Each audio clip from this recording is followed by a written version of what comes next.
주님의 말씀을 존중히 여긴다는 의미에서 같이 일어서서 창세기 12장 10절에서 16절까지 교독하지 않고 같은 목소리를 읽겠습니다. 시작. 그때 가나안 땅에 가뭄이 들었습니다. 가뭄이 너무 심해서 아브라함은 이집트로 내려가 살았습니다. 이집트에 이르기 바로 전에 아브라함이 아내 사레에게 말했습니다. 당신은 매우 아름다운 여자요. 이집트 사람들이 당신을 보면 이 여자는 저 사람의 아내다 라고 말하며 나를 죽이고 당신은 살려줄 것이요. 그러니 당신은 그들에게 내 누이라고 말하시오. 그러면 나에게 나쁜 일이 일어나지 않고 당신 덕분에 나도 살 수 있게 될 것이요. 아브라함이 이집트로 내려갔습니다. 이집트 사람들이 보기에 사레는 매우 아름다웠습니다. 파라오의 신하들도 사레를 보고 파라오에게 사레를 자랑했습니다. 사레는 왕의 궁전으로 불려갔습니다. 사레 때문에 파라오는 아브라함에게 잘해 주었습니다. 왕은 아브라함에게 양떼와 소떼와 암나귀와 순하기를 주었습니다. 아브라함은 왕에게서 남자 종과 여자 종과 낙타까지 얻었습니다. 예, 아멘. 옆에 계신 분들에게 하늘 복 많이 받으세요. 땅의 복 많이 받으세요라고 인사하시겠습니다. 예, 하늘 복 많이 받으세요. 땅의 복도 많이 받으시기 바랍니다. 네. 예. 오늘 이 시간에는 아까 예배 초의 영상에서 카메라 울렁증이 있다고 얘기하셔서 전혀 이해가 되진 않지만 오늘 김복은 목사님께서 인생의 어려움을 만날 때라는 제목으로 하나님의 말씀을 대언하실 때 많은 은혜 받으시기 바랍니다.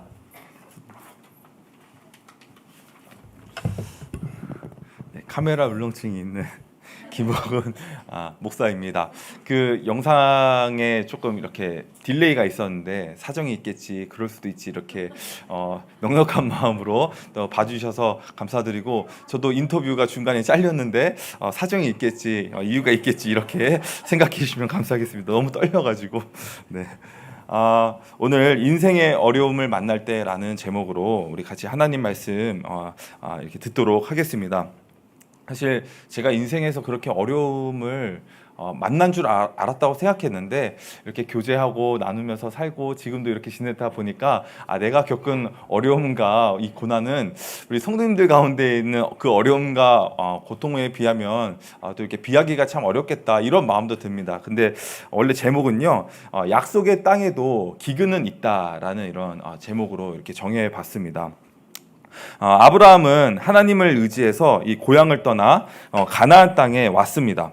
이 아브라함은 하나님 말씀을 존중히 여겨서 자신의 전부였던 이 삶의 터전들을 다 버리고 아버지와 본토와 친척들과 이 고향을 버리고 이 갈 바를 알지 못한 채 길을 떠났던 믿음의 사람으로 이렇게 성경은 기록하고 있습니다.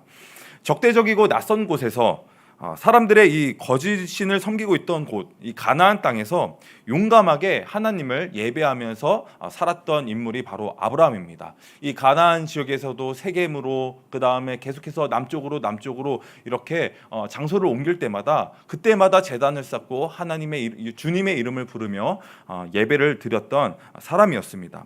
이렇게 쉽지 않은 결정이었지만 하나님을 믿고 기대고 의지하는 마음으로 이 순종의 발걸음을 내딛었던 아브라함이었는데요. 이 하나님께서 축복하셨었던 그 약속의 땅에 그가 당도했을 때 어쩌면 하나님 말씀에 순종했으니까 복을 받을 거야, 하나님 약속하신 그 큰 나로 인해 큰 민족을 이루시겠다라고 하는 그런 비옥한 토지와 환경이 이제 준비가 되어 있고, 이제 그 땅에 도착하면 하나님의 놀라우신 일하심들을 바라볼 수 있을 거야, 그런 어떤 기대감을 가지고 나아갔을지도 모릅니다. 그런데 아브라함이 이 약속의 땅에 도착했을 때 무엇을 만납니까? 바로 기근을 만나게 되는 것입니다. 10절 말씀인데요. 그 땅에 기근이 들었다. 그 기근이 너무 심해서 아브라함은 이집트에서 얼마 동안 몸부쳐서 살려고 그리로 내려갔다. 오늘 본문은 이렇게 말씀하고 있습니다. 쉽게 얘기해서 약속 장소에 갔는데 약속한 사람이 안 나온 거예요. 내가 꿈에서 꿈을 꿨나? 내가 약속한 게 맞나? 내가 문제가 뭐 잘못한 게 있나? 뭐 이런 어떤 갖가지 고민들과 생각들이 들지 않았겠습니까? 입금해 주겠다고 해서 은행에 갔더니 돈이 안 들어왔대요. 당황스럽지 않습니까? 실망하지 않겠어요? 이 약속의 땅에 도착을 했는데 거기에는 아브라함이 정착할 만한 어떤 땅이 없었습니다. 비옥하고 쓸만한 땅들은 이미 가나안 사람들이 정복하고 그것들을 장악하고 있었기 때문에 계속해서 떠돌아다녔던 이 나그네 인생이 바로 아브라함의 처지였습니다. 이 낯선 땅에서 얼마나 힘겨운 생활을 하며 살았을까요? 낙심되지 않았겠습니까? 우리도 이렇게 기도하고 신앙생활을 하다 보면은 이렇게 가족들과 이웃들, VIP들에게 때로는 난처할 때가 종종 있는 것 같습니다. 얼마나 민망할 때가 많습니까? 하나님, 체면이 있지. 이게 뭐예요? 기도를 했는데 기도가 응답되지 않아요. 예수를 믿으면 뭔가 변화가 있어야 되고 오히려 점점 삶이 더 황폐해지고 또 오히려 예수 믿는 일 때문에 사람들에게 어떤 공격과 비난을 받을 때가 많아집니다. 우리 지난 추석 연휴를 이렇게 보냈습니다. 추석 명절을 보내면서 하나님께서 기도에 응답해 주시고 또 우리 이 장막을 넓혀가면서 우리 관계의 지경들을 넓혀나간 그런 한 주가 되었을 줄로 믿습니다. 그런데 나는 그런 마음을 가지고 그런 기도를 올려드리고 나아가지만 실제 현장에서 가족들과 친지들을 오래 만났을 때 그게 내 마음대로 내 뜻대로 잘 되지 않는 것들을 경험하게 됩니다. 참 어려운 순간들도 맞이하게 됩니다. 많은 모셔야 될 조상신들도 있고요. 절해야 되는 그런 피하지 못할 상황들도 있고요. 또 가족들과의 관계 때문에 어쩌지도 이러지도 저러지도 못하는 그런 안타까운 모습들도 볼 때가 많습니다. 그러면 당연히 우리의 신앙과 믿음이 흔들리기 마련입니다. 여러분, 아이가 태어나면 바로 이 아이가 어른이 되지 않습니다. 아이는 반드시 자라는 과정이 필요합니다. 처음에는 젖을 먹고 그리고 이유식을 먹고 그리고 단단한 음식을 먹습니다. 걷기 시작하면 이제 어린이집에 자연스럽게 들어가게 됩니다. 제 아들이 어린이집에 가기가 싫대요. 지금 이제 39개월인데 4살인데 이든이가 그래요. 이든이 안 가면 안 돼? 안 가고 싶어. 이렇게 얘기합니다. 그 얘기를 들을 때 좀 마음이 짠합니다. 근데 이 자녀들이 학교 갈 때 얼마나 스트레스를 받을까요? 저도 초등학교 4학년 때 그 스파르타식 학원에 들어가게 됐는데 정말 처음 들어갔는데 밤 12시가 돼도 보내질 않는 거예요. 초등학교 4학년인데. 정말 너무 외롭고 비참하고 힘들었습니다. 부모님이 왜 찾아오질 않나? 근데 원장 선생님은 부모님 절대 오지 않을 거니까 너 이거 다 풀어야 돼. 첫날인데 굉장히 가혹하더라고요. 얼마나 스트레스였는지 모릅니다. 그런데 이렇게 혼자 부모님의 사랑과 관심을 독차지하던 그렇게 사랑을 받고 살던 아이가 전혀 사랑스럽지 않은 징글징글한 그런 사람들과 뒤섞여서 반 학교에서 20명, 30명씩 묶여가지고 같이 하루 종일 시간을 보내고 야자까지 한다? 이건 굉장한 고통의 시간일 수도 있습니다. 저도 성장하면서 이 초등학교, 중학교, 고등학교, 대학교 다니면서 12년 넘게 공부하면서 깨달은 중요한 교훈은 이 길이 아닌가벼. 내 인생이 내 뜻대로 되지 않는다는 것을 그 오랜 시간 공부하고 비싼 등록금 들여서 깨닫게 된 것입니다. 그런데 이 인생이 내 뜻대로 되지 않는 것을 깨닫는 게 어른이라고 하더라고요. 그런 과정을 겪으면서 이제 하나의 성숙한 어른으로 성장하게 되는 것이죠. 그래서 야고보서 1장 2절에서 3절 말씀인데요. 같이 한번 읽어보겠습니다. 나의 형제 자매 여러분, 여러 가지 시험에 빠질 때에 그것을 더할 나위 없는 기쁨으로 생각하십시오. 여러분은 믿음의 시련이 인내를 낳는다는 것을 알고 있습니다. 아멘. 이런 시련과 연단이 우리를 더욱 영적으로 성숙한 사람으로 빚어낸다는 그런 말씀입니다. 여러분, 하나님의 역사에는 우연이 없습니다. 하나님의 역사에는 편법이나 비약이 없습니다. 겪어야 될 과정들을 하나씩 하나씩 차근차근 밟게 하십니다. 자녀를 사랑한다고 그래가지고 이 학교에 가기 싫다고 해서 학교 가지 말고 그래 그러면 쉬어. 라고 하면 자녀들은 겁이 납니다. 왜 부모님이 쉬라고 하지? 잘못 걸리면 큰일 나겠는데 가야겠다. 오히려 반대로 이렇게 생각하는 학생들도 있을 수 있는데요. 이 온실에서 자란 화초는 거목으로 자라기가 쉽지 않습니다. 물론 거목이 되는 것은 목표는 아니지만 비바람과 눈보라를 겪어야 되는 것은 당연한 이치입니다. 우리 성경 인물 중에 요셉을 한번 떠올려 보십시오. 우리가 이 요셉의 인생을 살펴보면 부모님께 사랑을 얼마나 많이 받았습니까? 그래서 그 사랑을 받았다는 상징이 뭐죠? 요셉이 입고 있었던 색채 옷이었습니다. 이 색채 옷을 입으면서 자기가 꿈꿈들을 그렇게 막 형제들 앞에서 막 자랑을 했던 것이죠. 그런데 그런 아이도 이 세상의 비바람과 눈보라를 맞을 때가 오는 것입니다. 형제들에게 배신을 당했습니다. 버림을 당한 거죠. 노예로 팔려갔습니다. 심지어 이 요셉은 자기가 믿음의 정절을 하나님 앞에서 지켰다 할지라도 누명을 받아서, 이 누명이 어떤 누명이었습니까? 정말 최악의 누명이었어요. 이 남자로서 가장 수치스러운 누명인데요. 강간범이 된 겁니다. 이 오랜 세월, 그 억울한 세월을 어떤 해명도 해보지 못하고 감옥에서 그걸 견뎌야만 했습니다. 요셉이 어느 날 갑자기 짠 등장해서 슈퍼스타가 돼가지고 형들을 용서하고 민족들을 구원내고 많은 민족들을 먹여 살려내는 그런 위인이 된 것이 아닙니다. 그런 아브라함이 이 낯선 땅에서 기근을 만나게 됩니다. 10절 말씀을 보니까요, 그 땅에 기근이 든 겁니다. 이때 아브라함이 어떻게 합니까? 아브라함은 이 기근이 너무 심해서 이집트에 몸부쳐 살려고 내려갔습니다. 이집트로 내려갔습니다. 왜 이집트로 갔을까요? 여러 가지 이유가 있겠지만 이집트에는 큰 강이 있지 않습니까? 큰 강이 있으니까, 젖줄이 있으니까 뭐라도 있지 않을까, 나름의 살 길을 찾아서 떠나게 된 것입니다. 그런데 애굽으로 내려간 것이 잘못이냐 아니냐, 이런 것들을 가지고 또 생각을 해볼 수 있는데요. 하나님께서 아브라함에게 애굽으로 내려가지 마라 이렇게 말씀하신 적은 없습니다. 그렇다고 하나님이 애굽으로 가라 이렇게도 말씀하신 적이 없습니다. 참으로 그럴 때 난처하지 않습니까? 근데 애굽으로 내려간 것 자체가 잘못이 아니다 할지라도 하나님께서는 이 아브라함을 가나안 땅으로 부르신 목적과 그 이유가 있지 않겠습니까? 나중에도 이 아브라함이 이집트로 또 내려가는 일들이 있는데요. 그때 하나님이 이집트로 내려가지 말라고 분명히 못을 박아서 말씀하시거든요. 이집트로 내려가지 말아야 될 이유가 있는 것입니다.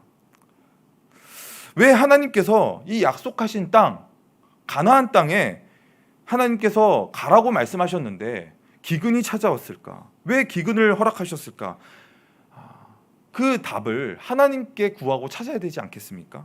하나님께 물어보지를 않는 겁니다.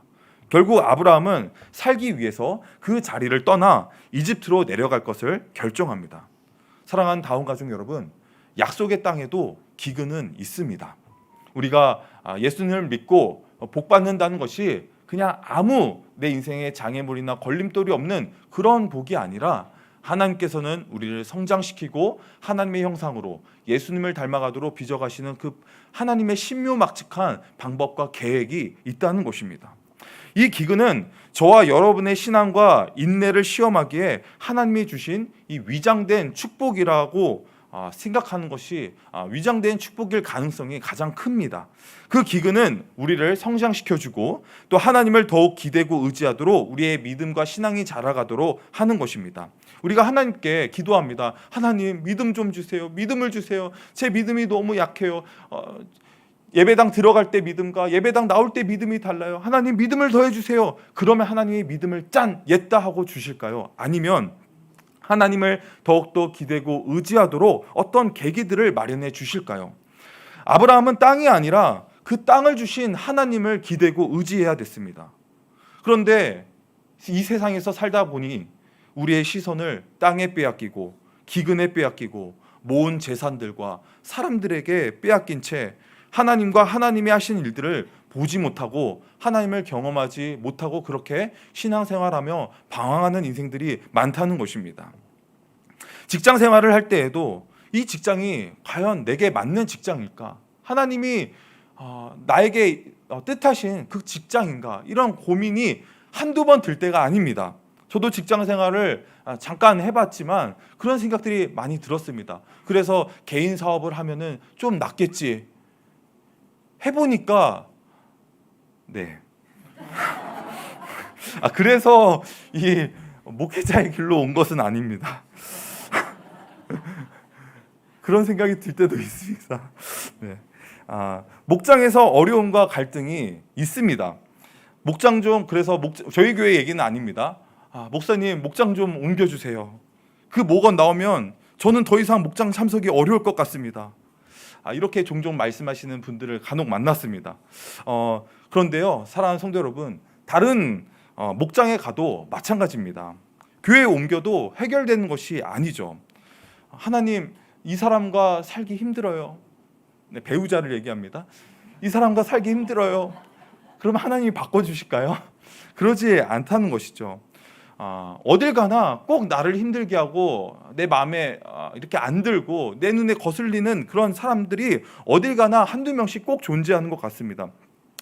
완벽한 가정이 없듯이 완벽한 교회와 완벽한 목장은 없는 것입니다. 그렇다고 우리가 평생 힘들다고 해서 도망치거나 피해만 다닐 수는 없는 노릇이죠. 이때야말로 우리의 믿음이 성장하고 성숙해질 수 있는 기회다 생각하고 하나님께서 우리를 연단하시기 위해 이런 과정을 주고 계신다. 하나님의 축복의 통로다. 또 나를 힘들게 하는 그 사람은 하나님이 보신 축복의 사람이다. 이렇게 사랑의 하트를 날려주며 바라봤으면 좋겠습니다. 그런데 아브라함이 기껏낸 꾀는 포기해버리고 애굽으로 도망쳐 내려가 버리는 것이었습니다. 지금 조금 환경이 안 좋다고 해서 우리가 낙심하고 뒤로 돌아버리고 싶은 그런 생각들이 있으십니까? 그 자리를 떠나서는 하나님의 일하심을 경험하기가 어렵습니다. 이 아브라함이 애굽으로 돌아가기로 결정하면서 놓친 게 두 가지가 있는데요. 하나는 하나님입니다. 하나님을 찾지 않는 것입니다. 둘째는 믿음입니다. 하나님을 기대거나 의지하지 않는 것입니다. 믿음을 잃어버리고 나서 찾아온 것이 무엇입니까? 아브라함에게 찾아온 것은 불안이었습니다. 불안. 믿음을 잃어버리면 불안한 생각이 우리의 마음을 지배합니다. 믿음으로 살아갈 때는 내가 무슨 일을 만나든지 만사형통하리라, 그런 어떤 담대한 믿음이 있어요. 병이 들어도 하나님이 낫게 해주시겠지, 고쳐주실 거야, 그런 믿음이 있습니다. 사업이 안 되고 사업이 잘 안 돼서 꼬여도 하나님이 지켜주시고 합력하여 선을 이뤄주실 거야, 그런 담대한 마음이 생깁니다.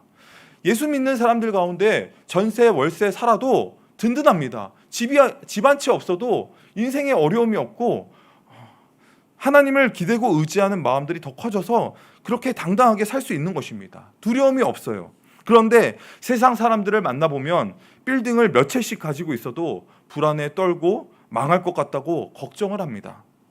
내일 어떤 일이 생길지 아무도 보장할 수 없기 때문에 항상 전전긍긍하고 두려워하며 살아갑니다. 이럴 때 우리에게 하나님을 믿는 믿음이 없다면 정말 우리에겐 불안할 수밖에 없는 그런 상황이 펼쳐지게 되는 것이죠. 언제 이 불안이 최고로 이렇게 커지게 될까요? 11절 말씀을 한번 보겠습니다. 11절 말씀을 보니까 이집트에 아브라함과 그 가족들이 가까이 이르렀을 때 그는 아내 사라에게 말하였다. 여보, 나는 당신이 얼마나 아리따운 여인인가를 잘 알고 있어. 그가 애굽에 가까이 이르렀을 때 불안이 최고조가 됐습니다. 애굽은 지금 아브라함이 가고 싶었었던 장소입니다. 그러면 평안해져야 정상입니다. 이제 내가 원하는 그곳에 도착했으니까 이제 살았다, 평안해져야 되는데 그게 아니에요. 아브라함의 마음에 흔들림이 찾아왔습니다. 갑자기 아내를 보는데 아내가 아름다운 게 불안해요. 우리 아마 여기 남성분들, 우리 형제님들은 많이 공감하실 겁니다. 이렇게 고개를 끄덕거리시는 분들도 계시는데 지금 고개를 안 끄덕거리면은 오늘 힘듭니다. 이 아내가 아름다워 보이는 거, 그 전에 안 아름다워 보였는지 오늘따라 유난히 아리따워 보이는 겁니다. 그리고 재산이 있는 것도 불안한 겁니다. 하나님과의 관계에 막힌담이 있거나 관계에 문제가 있으면 모든 게 다 불안하게 여겨지는 거예요. 혹시 이집트로 내려갔을 때 이 아리따운 아내를 보고 사람들이 이 아내를 빼앗고 나를 죽이면 어떡하지? 걱정이 되는 겁니다. 여러분, 사실 이런 걱정과 불안은요, 존재하지 않는 불안에 해당되는 경우가 정말 많습니다. 이 사단마귀의 전략은요, 우리에게 극단적인 생각을 주입해가지고 불안과 근심, 염려에 빠지게 만들어서 하나님의 일을 이루지 못하도록 합니다. 그냥 이게 내 머릿속에 일어나는 일이거든요. 그래서 아무것도 못하게 하거나 비정상적인 행동을 하게 합니다. 여기서 아브라함은요, 그 불안 때문에 결정적인 실수를 합니다. 아내에게 당신 이렇게 가다간 우리 다 죽게 생겼으니까 이제 당신을 아내라고 하지 않고 내 누이라고 하자. 네. 그래서 목숨을 보존하려고 자신의 목숨을 먼저 챙기는 것 같습니다. 그렇게 생각하다가 반짝이는 꾀를 냈는데 그 꾀가 뭐냐면 아내를 누이라고 하자는 겁니다. 참 이게 얼마나 비열한 생각이고 교활한 생각인지. 죽더라도 같이 죽어야지 자기 목숨 보존하려고 아내를 어떻게 보면 팔아 넘기는 만일의 경우의 수까지 대비해서 이게 넘기는 것까지 생각하는 세상에 이런 사람이 어디 있습니까?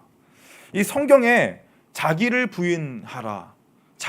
부인하라고 되어 있어도 자기 부인을 부인한다는 말은 또 처음 들어봤습니다.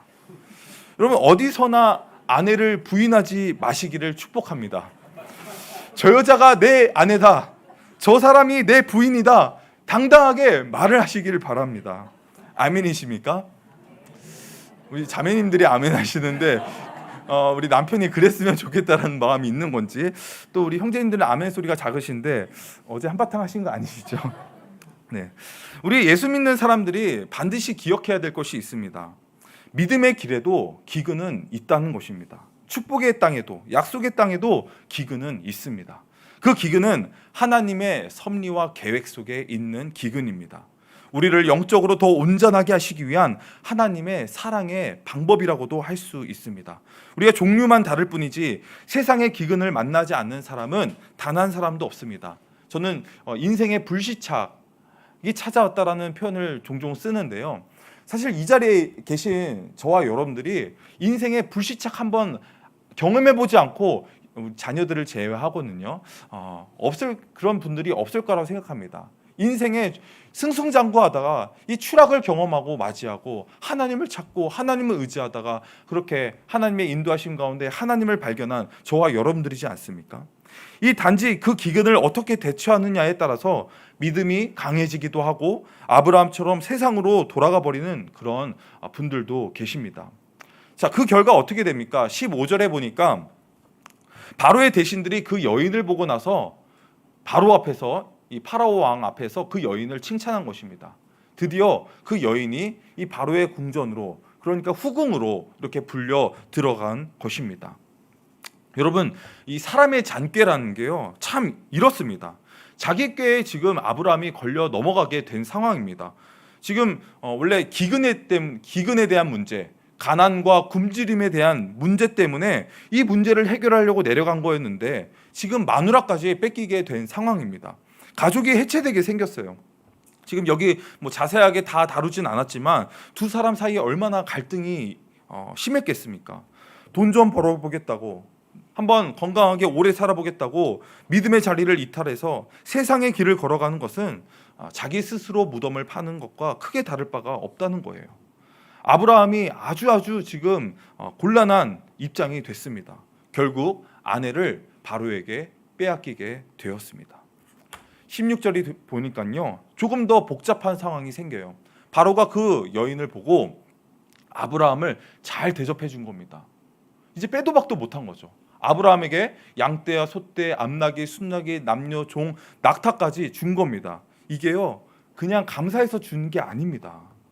이게 바로를 보면은 정말 젠틀맨이다, 이런 생각이 드는데요. 또 자기가 한 말을 지키는 그런 멋진 사람이구나, 이런 생각마저 듭니다. 아브라함에게 이 누이를 주었다는 이유로 온갖 이런 재산들을 주는 것이죠. 이제 이 선물을 받았는데 사실은 이 선물이 아니라 거의 뇌물에 가까운 결혼 지참금에 해당되는 그런 재산을 그런 것과 같은 성격을 준 것입니다. 아브라함이 이제 정말 자기가 쳐놓은 덫에 걸려들어서 자신의 힘과 능력으로는 빠져나갈 수 없는 그런 상황에 이르게 된 것입니다. 기근을 피해왔는데 기근이 문제가 아닙니다. 가족이 해체되게 된 것이죠. 자기의 힘으로 해결하려다가 이제는 오도 가도 못하는 옴짝달싹 못하는 그런 상황에 놓이게 되었습니다. 여기서 이제 우리가 그 초래하는 결과를 한번 살펴봐야 되는데요. 참 성경은 이 놀라운 메시지를 담고 있습니다. 여기 바로 왕이 준 선물 보면은 하반부에 뭐라고 되어 있습니까? 남종과 여종을 이렇게 주었다고, 선물로 줬다라고 되어 있습니다. 아마 이 사라의, 아브라함의 아내 이 사라의 몸종을 준 것 같아요. 그 사라의 몸종이 누굽니까? 이 창세기 16장 1절 말씀을 보면요, 아브라함의 아내 사라는 출산을 하지 못하였고 그에게 한 여종이 있었는데 그 여종의 이름은 하갈이라. 그는 이집트 사람이라. 아마 여러분 성경을 아시는 분은 이게 무슨 얘기인지 아실 거예요. 그때 받은 종이 누구냐 하면 바로 하갈이지 않았을까. 이집트의 여종 하갈. 제가 이 말씀을 이렇게 묵상하면서 깜짝 놀랐습니다. 아브라함이 실수한 거기에 이스라엘의 운명이 달라지게 되는 것입니다. 나중에 이 사라가 아이를 낳지 못하니까 자기 몸종 이 하갈을 아브라함의 후처로 이렇게 주게 되지 않습니까? 그리고 그 몸종을 통해서 아기가 태어났는데 그 아기가 바로 이스마엘입니다. 이 이스마엘은 이스라엘의 철전지 원수예요. 지금도 그 후예들이 3,000년이 넘도록 전쟁 중에 있습니다. 지금도 계속해서 이 전쟁이 끊이지 않아서 모든 사람들이 고통을 받고 있지 않습니까? 그 아버지의 실수가, 아버지의 허물이 자녀의 목에 가시가 되고 옆구리에 창이 된 것입니다. 둘이 후손이 나중에 갈라지게 돼서 평생 지간에 그 서로 원수가 돼가지고 다투는 일들이 지금까지 벌어지고 있는 것입니다. 또 한 가지, 아브라함이 자기 아내를 누이라고 속이고 그래서 이 뺏길 뻔한 사건이 있던 거를 이게 다음 장에 보면은 이삭에게도 그대로 반복이 됩니다. 이삭이 자기 아내 이 라헬을 이 이집트에 내려갔을 때 누이라고 속이고 또 빼앗길 뻔한 그런 사건이 등장합니다. 여러분, 알코올 중독 가정에, 알코올릭 중독자 집안에 알코올릭 중독자가 생깁니다. 가정폭력 집안에 가정폭력이 생길 확률이 높습니다. 가정에서 부모님들이 보여주시는 그 사랑, 용서, 화해, 이러한 언어들이 우리 자녀들에게 보여주지 않고서 자녀들이 사랑, 화해, 용서 이런 언어들을 보여주기가 매우 힘듭니다. 부모님들 사이에, 이 부부 사이에 갈등이 있을 때 해결하는 모습을 자녀들에게 한 번이라도 보여주면 자녀들은 나중에 결혼하고 나서 갈등이 생겼을 때 그때 보고 배웠던 것들을 통해서 갈등을 통과할 수가 있는 것입니다. 근데 만약에 반대로 그걸 보여주지 못했을 때 어려움이 생기는 것이죠. 어떻게 대처해야 될지 모르는 겁니다. 자녀를 위해서 기도를 합니다. 말을 예쁘게 하게 해주세요. 말을 어떻게 따뜻하게 해야 되는지를 보여줘야 그 말을 예쁘게 할 수 있는데 평생 들어보지 못한 그 언어들을 나중에 결혼하고 나서 자기의 자녀들에게 그렇게 할 수 있다? 이거는 거의 불가능에 가까운 것입니다. 아브라함을 한번 보시기 바랍니다. 아내를 누이라고 그렇게 속였더니 자녀도 똑같이 그걸 그대로 따라하는 것입니다. 그런데 17절 말씀을 보겠습니다. 그러나 주님께서 아브라함의 아내 사레의 일로 바로와 그 집안에 무서운 재앙을 내리셨으므로, 이렇게 기록해 있습니다. 참 불공평하지 않습니까? 잘못은 지금 누가 했습니까? 아브라함이 했어요. 근데 재앙을 지금 누구에게 내리셨습니까? 바로와 이집트에게 이 재앙을 내린 겁니다. 바로가 무슨 잘못을 했나요? 정말 자기의 약속까지 지키는 그런 젠틀맨이 따로 없습니다. 잘못한 건 아브라함이 잘못했죠. 아브라함은 아내를 지킬 자격도 없었고요. 빼앗겨 또 할 말이 없는 사람입니다. 지금 너무 비겁한 거죠. 비겁한 것뿐만 아니라 무능해요. 수습이 안 되는 겁니다. 자기 힘으로 어떻게 할 수가 없는 거죠. 사랑하는 다음가족 여러분, 하나님은 저와 여러분들이 실수해도 우리의 인생에, 우리의 삶에 개입하셔서 우리의 문제를 해결해 주십니다. 때마다 시마다 하나님의 방법과 하나님의 알맞은 하나님의 뜻대로 우리의 어려운 상황 가운데 우리가 피할 길이 없을 때 그때마다 피할 길을 열어주시고 기도할 수 있는 능력도 더해주시고 하나님 말씀을 깨닫게 해주셔서 그 말씀에 순종의 발걸음 내디딜 수 있도록 우리의 삶에 개입하고 계신다는 사실을 믿으시길 바랍니다. 그렇다면 우리가 해야 될 게 무엇이 있겠습니까? 그 능력의 하나님, 우리 인생에 개입하신 하나님, 우리의 힘으로 어쩔 수 없는 그 상황에서도 그 문제들을 탁월하게 해결해 주시는 능력이 많으신 하나님께 우리의 문제를 맡겨드려야 되는 것입니다. 하나님을 기대고 의지하는 것이 믿음입니다. 그렇다면 그 믿음의 표현이 무엇으로 나타날까요? 바로 기도입니다. 하나님께 기대고 의지하는 것이 기도로 나타나야 되는 것이죠. 돌이키고 싶은데 돌이킬 수 없어요. 여러분, 우리가 비록 실수했다, 이미 엎질러졌다, 이건 불가능하다. 그래도 하나님께서 개입하셔서 여러분의 가정의 문제, 직장의 문제, 우리의 가지고 있는 수만 가지의 문제를 회복시켜 주실 것을 믿습니다. 이 가운데 그런 어려운 마음으로, 무거운 마음으로 계시는 분이 혹시 계시다면 하나님께 기도하십시오. 하나님께서 반드시 해결해 주실 것입니다. 나는 그걸 받을 만한 자격이 없는 사람이지만 하나님께서 그런 실수와 또 어쩌면 그런 실패에도 이렇게 개입하셔서 구원하시는 게 바로 은혜인 것입니다. 가만히 생각해 보면 저는 이런 은혜를 받을 만한 자격이 없습니다. 늘 잔꾀를 부리고 이익만을 생각하고 그렇게 인생을 살아왔었던 것 같습니다. 실수하고 그때마다 저의 허물들이 얼마나 많았었는지를 발견하게 됩니다. 그런데 하나님께서 감춰주시고 덮어주시고 그렇게 인도해 주시니까 내가 이 자리까지 올 수 있게 된 것 아닌가. 그렇게 하나님의 사랑에, 하나님의 은혜에 감사하지 않을 수가 없게 되었습니다. 창세기 12장 3절 말씀입니다. 우리 함께 한 목소리로 읽겠습니다.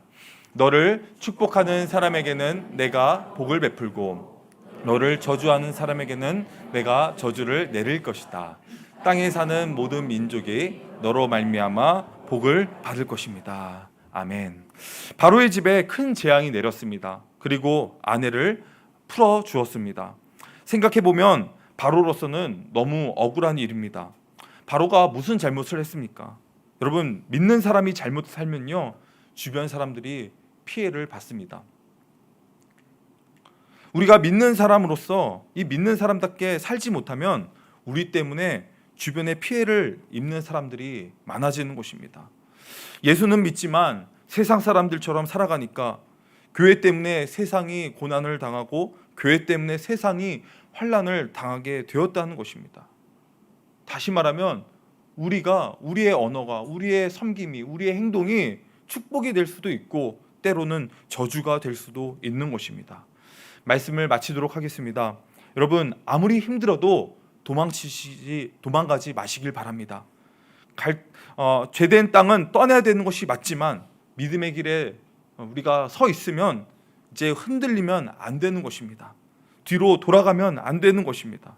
우리가 잔머리, 잔꾀, 내 생각, 내 지식, 내 경험 그런 것들을 의지해서는 안 됩니다. 때로 우직하게 그렇게 믿어야 될 우리의 믿음이 필요한 순간에 그렇게 살아야 되는 것입니다. 잔꾀를 부리려다가 자기 덫에 걸려 넘어지는 사람들은 우리는 수없이 많이 보게 됩니다.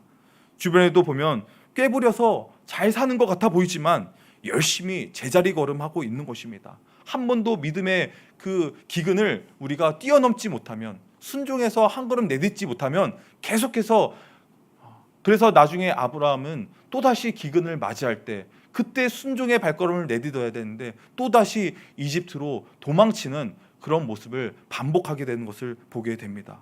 그럼 우리가 영적으로 성장할 수가 없는 것입니다. 떠날 곳은 떠나야 됩니다. 머물러 있을 곳은 머물러 있어야 되는 것입니다. 예수님께서는 할 수만 있으면 이 잔을 내게서 피하게 하옵소서 하나님께 그렇게 구했지만 결국 피하지 않고 하나님 뜻대로 하나님 말씀에 순종하여서 그 모진 십자가의 고통을 다 겪게 된 것입니다. 내 뜻대로 하지 마시고 아버지 뜻대로 하시옵소서.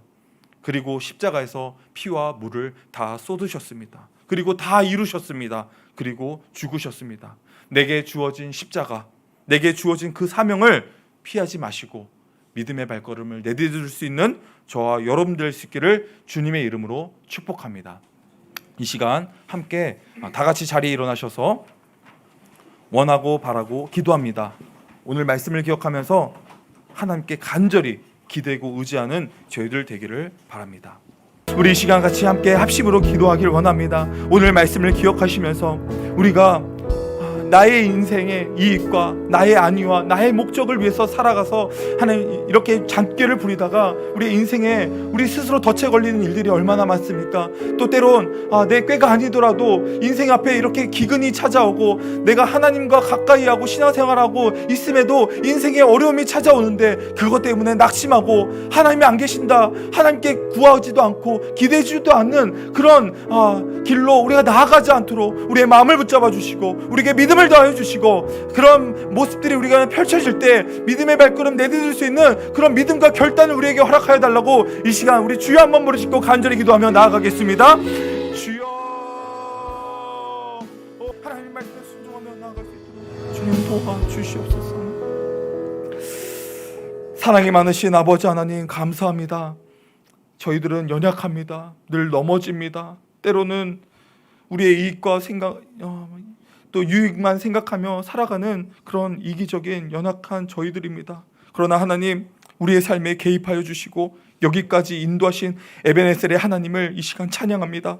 저희는 받을 만한 자격이 없지만 이렇게 세워주셔서 하나님 감사한 것들이 넘치게 하여 주시고 우리의 가정과 직장과 일터와 우리의 목장 가운데 하나님께서 보내주신 사명을 주고 파송한 그곳에서 오늘도 주님이 주신 그 십자가를 피하지 않고 믿음의 길을 감내하며 걸어갈 수 있도록 우리에게 힘 주시고 능력 주시고 우리의 기도에 응답하여 주시길 간절히 소망합니다. 하나님 우리 지체들 가운데 질병으로 경제적인 어려움으로 또 수만 가지 어려움으로 어려움당하고 고통당하고 있는 인생의 기근을 만난 우리의 지체들이 있습니다. 주님 불쌍히 여겨주시고 긍휼히 여겨주셔서 저는 우리가 그들을 같이 함께 동역자로 위로하고 그들을 품고 그들을 껴안으며 나아갈 수 있는 따뜻한 사랑의 공동체 되기에 부족함 없도록 축복하여 주시옵소서. 그래야 그 기근들이 해결되고 굶주림이 해결되며 하나님께서 약속하신 큰 축복과 놀라운 복들을 경험하고 간증하게 부족함 없도록 우리 다음 가족 한 사람 한 사람을 붙잡아 주시고 함께하여 주시옵소서.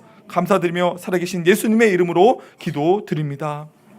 이제는 부활하셔서 우리에게 산 소망이 되어주신 우리 주 예수 그리스도의 은혜와 하나님 아버지의 그 크신 사랑과 성령 하나님의 감동 감화 교통하심이 사랑하는 우리 다음 가족 한 사람 한 사람의 머리머리 위에, 특별히 주님의 위로와 회복이 필요한 사랑하는 가정들 위에, 그리고 우리 인도에 뿌리고 온 그 복음의 씨앗들과 우리 여름 동안 뿌린 수많은 그 복음의 씨앗 위에 이제로부터 영원토록 함께 있을지어다. 아멘.